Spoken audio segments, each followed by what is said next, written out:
Pô, tem um ponto fundamental na literatura brasileira, né, na crítica à literatura brasileira, são dois termos que o Antônio Cândido usa, que passamos, né, de uma consciência amena do atraso para uma consciência catastrófica do atraso. Esse é o lema, é a questão. Como se explica uma questão, uma consciência amena do atraso? Bom, simples, né? Brasil, natureza, terra que tudo dá, né? Onde o Brasil potência, né? Uma potência natural. Se você explorar bem, né? As coisas podem acontecer muito legal. Mas aí já lá o Lima Barreto, né? Se você lembrar lá, se vocês lembrarem aí do Policarpo Quaresma, Policarpo Quaresma tem essa ideia, né? Da terra autóctone, né? Uma coisa que vai dar frutos, né, se for bem trabalhado, né, não é só dar frutos por si só, né, plantando tudo dá. O Policarpo tem um plano, né, mas apesar do plano e apesar da utopia, as saúvas estragam tudo, né, as formigas estragam tudo. Então ali, nesse chamado pré-modernismo, já está mostrando que, né, essa consciência amena ela não serve e que o negócio vai para beira a catástrofe. Então ali já no Lima Barreto você já tem uma consciência catastrófica do nosso atraso, uma consciência aguda, uma consciência agônica, uma consciência trágica a respeito do nosso destino como país, tá certo? Mas isso é permanente, essa consciência amena. Por exemplo, um exemplo que é muito assim, tocante, né, emocionalmente falando, é o exemplo do Darcy Ribeiro, lá em Brasília. Ele era ministro do chefe da Casa Civil, do Jango, e quando tem um golpe, ele é o último a sair lá de Brasília. Ele não acreditava, simplesmente não acreditava. Ele ficou lá tentando, né, falar e articular com as pessoas que ainda estavam lá. Depois as pessoas foram embora, escureceu, ficou ele lá sozinho, ficou ligando e tal, né? Não, eu tô aqui, o governo não foi destituído, as coisas estão acontecendo e tal. Até que uma hora ele foi vencido, né? Pela persuasão dos amigos, ou também pelo cansaço. E por uma palavra que é interessante, Darcy, se você continuar aí, meu amigo, do jeito que o negócio está, ou você vai ser preso, ou vão te matar e vai ficar tudo por isso mesmo. Então é melhor você, ó, sair fora porque não vai adiantar de nada. E aí ele, contrariado, né, sai lá no meio da madrugada de Brasília. Então ele achava que o Brasil ia dar certo, né? Ele tinha essa coisa aqui, né, essa consciência aí de que o Brasil poderia dar certo a qualquer momento, né? As coisas, enfim, estavam acontecendo de uma certa maneira que poderiam dar certo. De certa forma, não é uma consciência amena, tão tranquila, né? Mas é uma certa confiança de que poderia acontecer.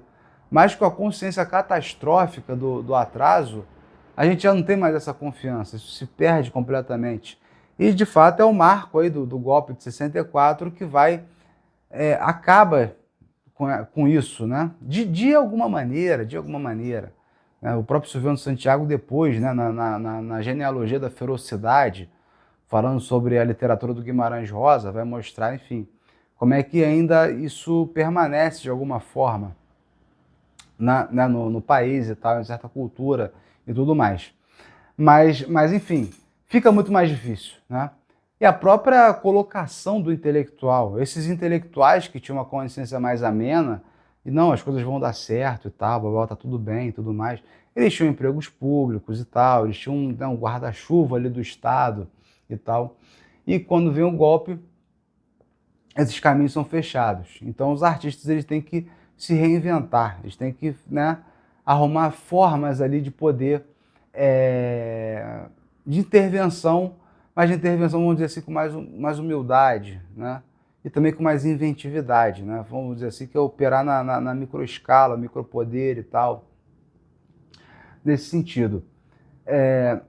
De outro lado, né, por outro lado, uma consciência, essa consciência catastrófica, ela é reforçada pelo Silviano Santiago numa leitura que é impiedosa com a própria intelectualidade brasileira. Nos três livros da década de 80 ali do Silviano, são os 3 livros do início do Silviano. Pode ser que tenha algum ali perdido e tal, mas é Uma Literatura nos Trópicos, Nas Malhas da Letra, e o terceiro eu sempre esqueço, Vale o Quanto Pesa. Vale o Quanto Pesa, nesses 3 livros. Ele está dialogando com esse pensamento social brasileiro direto, está fazendo uma leitura cerrada do Antônio Cândido, assim, uma leitura cerrada que eu falo, ele não está citando o Antônio Cândido direto, fazendo uma hermenêutica, uma interpretação do Antônio Cândido, mas ele está dialogando com o Cândido assim, né, na pele, né, visceral, né, quem leu o Cândido ali conhece, né, sabe como ele está trabalhando ali o Cândido como uma espécie de mediador do que vem um pouco antes dele, que são aquelas leituras do Raiz do Brasil, do Casa Grande Senzala e tal, né, um mediador dentro dessas interpretações mais tradicionais, mais canônicas do Brasil. E aí ele lendo o Cândido, um tema clássico do Cândido, quando o Cândido vai, né, vamos dizer assim, aprimorando o sentido da formação. Quando no vídeo sobre o Said eu falei um pouco sobre essa questão de sentido, né, de uma análise temporal, né, o Cândido ainda é um tanto lucasiano, né, nessa época, né, na época da formação, ali década de 50, na década de 60, 70, ele foge um pouco disso, ele vai para fóruns do terceiro mundo, interlocução com o intelectual africano, intelectual latino-americano e tal, participa de várias lutas, ele vai todo um percurso que eu desenvolvi na minha escola lá na Engenhoca, no Cine Poesia, enfim, com meus alunos, assim, por questão de formato, né, que eu não consigo detalhar tanto isso. Mas ele consegue, né, de fato, ele dá uma certa, ele deforma a formação dele, né? Ele entorta, vira mais garrincha, vamos dizer assim, né? É um drible mais torto. Ele está ainda, a princípio é mais uma prosa, né? Uma ideia de prosa, né? Mais europeia e tal, não uma ideia de poesia. A ideia de poesia é mais irregular e tal, mais sincopada, mais, enfim, mais com marcações não lineares.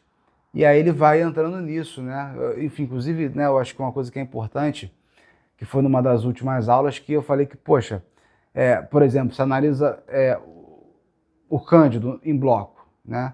Ele vira muito o cara da formação, daquele livro lá de trás. Ou seja, um cara meio tradicionalista. E lido numa chave boa, né? Sem preconceito e tal, né? Ele não é um cara considerado como Gilberto Freire, por exemplo, né? Que, claro, depois, né, tentou legitimar essa ideia de democracia racial, né? Ele não fala tanto de uma democracia racial, mas ele fala do Império Luso-Tropical, que é isso, né? No caso, ele vai se aproximar do salazarismo, vai ter uma série de movimentos muito, muito erráticos, muito esquisitos, né? O Gilberto Freire, ou seja, o Gilberto Freire ele descende, né? Ele se apequena, ele está lá sentado, né?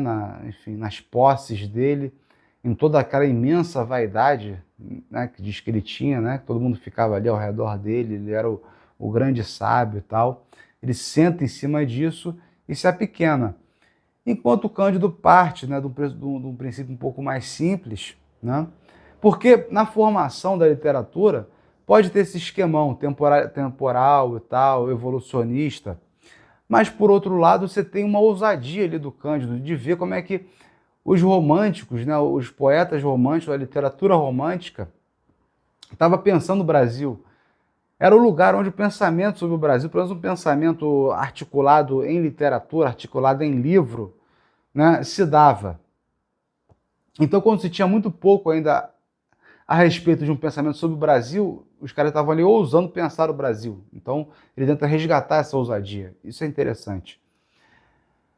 Por outro lado, né, depois ele vai evoluindo, então o sentido da formação, que, né, vai da teologia tradicional, né, o romantismo ele prepara, né, o grande momento do realismo no Brasil, né, isso aí muda completamente se você pegar os 2 textos tradicionais que são de Cortiço a Cortiço e a Dialética da Malandragem. Ali o negócio fica, né, o sentido de progresso linear, ele não existe, ele some, né? Ele se mantém fiel aos pressupostos oitocentistas dele, né? Mas ao mesmo tempo, ele deforma aquilo tudo. Não vou detalhar isso, pelo amor de Deus, que vai ficar uma coisa gigante, né, através de cada texto. Mas o próprio Cândido, ele se engrandece. Então é bom, né, foi o que eu estava lá mencionando na aula, é bom a gente tentar ver o engrandecimento dos autores, o apequenamento dos autores, não pegar em bloco, né? O Gilberto Freire, quando você pega o Casagrande Senzala e o Sobral de Mucamos, em relação ao que ele estava dialogando na época e ao que ele fez ali, é muito maneiro, né? Mas é claro que não deu continuidade, né? Ele foi ladeira abaixo, entendeu? Então a gente tem que ver isso, né? As possibilidades. Ponto final. O Cândido cresceu, foi desenvolvendo uma consciência mais catastrófica, mais aguda do atraso brasileiro. E nesse sentido que a leitura do Silviano Santiago, eu acabei não falando da leitura do Silviano Santiago, né? Ele está lendo o Cândido, né, que está interpretando, está pegando mais a matéria brasileira, está menos informado pela teoria estrangeira, está vendo ali toda a repercussão do modernismo, né, das leituras e tal, sobre a cultura nacional. Fala muito da cordialidade, da questão da alfabetização nos países, né? Brasil e Cuba, por exemplo. Né? O Brasil é um país que tem uma alfabetização que foi maior em termos quantitativos, né, do que Cuba. Mas, ao mesmo tempo, mais que essa alfabetização ela cresça, né, que produto cultural esse pessoal está consumindo. Né? Enfim, geralmente não é um produto cultural interessante, né, diz o Cândido. E tem países que precisam de uma revolução para poder isso acontecer, né? A alfabetização aumentar. Mas isso também é uma leitura datada, se você pensar que teve um tipo de revolução, né, caudilesca aqui, né, com o Getúlio Vargas e tal, como é que isso integrou determinado setor da sociedade e tal, e aumentou o público leitor, criou até uma cidade das letras, de certa maneira.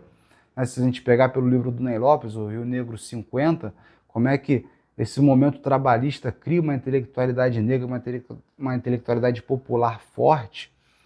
Né? Então, né, o Cândido tem uma certa chave negativa, ele está ali em São Paulo, né? Enfim, todo respeito, mas às vezes vê o Brasil numa chave um pouco negativa, mas a ideia é que é muito difícil, né, você alfabetizar aqui no país e não só você educar o público alfabetizado, vamos dizer assim, né? Para usar os termos do Cândido. Eu acho termos um pouco elitistas, é claro que eu estou simplificando também um pouco o Cândido, ele é um cara, né, um escritor do cacete, enfim, né, sem querer, né, como é que tirar valor, né, do valor que ele tem. Mas o Silviano ele vai então trazer essa consciência agônica, essa consciência aguda, catastrófica, falando que, olha só, um país, enfim, na época lá que ele escreveu, que tinha 110 milhões de habitantes. Para você fazer uma tiragem, né, de sucesso, de um livro de sucesso, você tem que vender 3.000 exemplares, isso lá na época.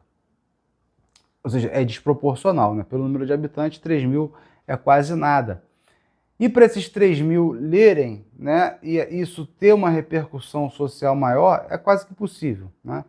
Pelas próprias características dessa cordialidade. A cordialidade não é só do seu coração, de ser do coração, de apagar, né, certas rugas sociais, rusgas, né, e atritos que são mais comuns em outras sociedades, são mais explícitas, né, aqui ameniza, né, por essa cordialidade, mas isso também na própria formação da intelectualidade. A intelectualidade brasileira como um lugar em que você tem, né, enfim, você ser alfabetizado, você já seria, né, alguém fora da curva. E a pessoa que tem um diploma, então, né, pensando assim em termos, né, mais antigos, você ter um diploma é um feito incrível, inacreditável, uma coisa de louco, né, de maluco. Então essa intelectualidade é uma intelectualidade muito superficial. Qualquer coisa que o cara falar, qualquer autor que ele citar, sabe, ele já está fazendo frisson, porque ninguém conhece aquilo, sabe, está fazendo já realismo mágico com aquelas citações. Então é uma intelectualidade que é da boca para fora, uma intelectualidade de aparência. Vamos dizer assim, o Silviano resgata esse sentido, né, que permeia, que faz parte dessa forma, desse homem cordial, que ele se legitima por esse tipo de cultura, né? Vem cá que eu vou te explicar, né? Vem cá. Eu sou, né, o iluminista aqui, eu sou o iluminista brasileiro, Eu não sou europeu, lá mais racionalista, eu sou um cara gente boa, né? Vem cá que eu vou te explicar, vem cá. Aí eu até que o Silviano chama de, né, os escritos populistas, né? Enfim, os romances e tal, populistas.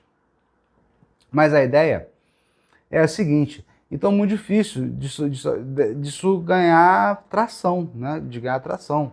3 mil leitores se tiver sucesso. E quem são esses leitores? Geralmente pessoas preocupadas com inovações, eles querem mostrar que estão por dentro, que estão antenados, eles são pouquíssimos, eles são uma aristocracia, né? E ao mesmo tempo sem condição nenhuma de se aprofundar e realmente ver como aquilo está funcionando, essas inovações estão funcionando, e aplicar isso e replicar, ou seja, dar escala, né, dar amplitude para isso. Ele vai ser bem crítico, falando que, poxa, por exemplo, o caso das inovações do modernismo só foram sendo absorvidas melhor pela essa intelectualidade nativa brasileira 50 anos depois. Né? E aí, sabe, e quando essa novidade chega, já bem absorvida, ela já não serve para muita coisa. É o que o Silviano vai falar. Já é uma outra consciência de país que não existe mais. É uma consciência ainda que está atrelada a uma ideia de história monumental, de Brasil grande, e de transformação, de intelectual funcionário público e tudo mais, que isso não existe, isso acabou. Então agora que isso está chegando de uma forma mais digerível, está ganhando amplitude e escala, isso já está num outro país que isso já não funciona. Então, se algo for funcionar para o país hoje, seria o pré-modernismo, diz o Silviano, né? Autores chamados ditos do pré-modernismo. No caso, o Lima Barreto. Por que o Lima Barreto? O Lima Barreto faz uma escrita popular para as classes populares, né? Ele faz jornalismo, a gente não esqueça disso, né? E ele faz um jornalismo que não é um jornalismo de sensação, não é o jornalismo não é o jornalismo dos ganchos, né? Eu tô hoje falando de rede social, de todos os vídeos verticais, né? O próprio LinkedIn, se você for estudar sobre conteúdo, eu produzo conteúdo, né? Então eu estudo sobre isso. Se você vê qual é o X do LinkedIn, é fazer gancho. Aí tu fala, não consigo, eu não consigo, né? O gancho ele enfraquece tua narrativa, é uma coisa que, né, enfim, não tem muito nexo, né? É uma coisa sensacionalista, né? E também o gancho dos reels, né? Dos vídeos verticais do TikTok, do Instagram, né? Isso é tão antigo quanto a profissão de jornalista. Então, o que o Silviano está falando sobre o Lima Barreto é que o Lima Barreto não aposta nos ganchos, ele aposta na redundância, na repetição. Ele está sempre retomando os temas e desenvolvendo de outras maneiras, né? E aí ele se aprofunda, consegue se aprofundar, consegue de fato desenvolver, conseguiria, de certa maneira, conscientizar. Como um projeto, né? Que a vida do Lima Barreto é uma vida muito difícil, né? Foi muito complicada, mas isso como um modelo é muito interessante, né? Você desenvolver os temas e desenvolver numa forma que, né, não só essa intelectualidade bem pensante pensa, né? Ou age, ou entende o mundo, ponto. E o outro exemplo que o Silviano vai trazer é o do Euclides da Cunha, que é o cara que, enfim, se curvou, né? Essa intelectualidade abstrata, europeia, dura, né, científica e tal, teve que se render quando viu o povo lá de Canudos, quando viu, né, o sertanejo, quando viu as grotas, quando viu a terra ignota, quando viu esse Brasil desconhecido. Essa razão que se curva perante a realidade, enfim, e faz ver, né, para quem está aí nas grandes metrópoles, essa outra realidade. Então são dois pressupostos que o Silviano vai mostrar como, né, mais atrelados a esse momento de consciência catastrófica, né, do atraso do Brasil. Então fica aí como uma forma de pensar. Se não tiver agora, quando você estiver vendo esse vídeo, né, em breve vai estar no meu Substack, então me siga lá no Substack, né? E no meu Instagram também tem esses conteúdos, são feitos de formas diferentes, não são réplicas. Eu não estou aqui nesse vídeo repetindo o que eu falei no Substack ou repetindo o que eu falei no Instagram, até porque são formatos diferentes, então geralmente eu faço textos diferentes. Nem sempre, às vezes tem algumas adaptações, mas geralmente são textos diferentes, são ângulos diferentes, é o que eu falo. Dá para se fazer uma montagem, né? Pega o Instagram, tem um tipo de texto. Substack, é claro, já está mais aprofundado, né? Outro ângulo. E aqui que eu estou falando aqui é a partir de outro ângulo, de outra forma. Não só a forma de vídeo, mas a forma de conversa. Então, indo nesse ciclo, dá para fazer uma montagem, né? E ter uma ideia melhor. E se eu não, nesse caso aqui do Cândido, eu estou para publicar, já estou com o texto pronto já para sair. Mas faltando alguma coisa, né, querendo continuar a conversa, né, eu acho que o objetivo principal é esse, né, mas vocês comentam aqui, ou né, vai lá em qualquer outra rede social, vê e tal, e vamos bater o papo. A ideia do YouTube, eu acho que, pelo menos a princípio aqui nesse retorno ao YouTube, é trocar essa ideia, abrir esse espaço aqui para discussão, por isso até que os vídeos estão mais curtos. E é isso, gente. É isso, tá bom? Obrigado pela audiência aí de quem chegou até o fim. E quem chegou até o fim, me chama me chama pelo Instagram, pelo Substack, não por aqui, tá bom? Vamos manter em segredo isso. Para ouvir o vídeo do Antônio Cândido Silviano até o fim, né? Enfim, eu vi, né, o Lima Barreto e o Euclides da Cunha, como isso funciona e tal. Pô, olha que bacana, né? Fala comigo que, né, lá na minha escola, aí vocês vão ter uma, vamos dizer assim, uma porta de acesso privilegiada, né? Tá certo? Tem a comunidade e tem a escola, aengenhoca.com. Vocês vão ter esse lugar, né, bônus, né? Eu agradeço muito quem chega até o fim. Então, é isso. Beijo.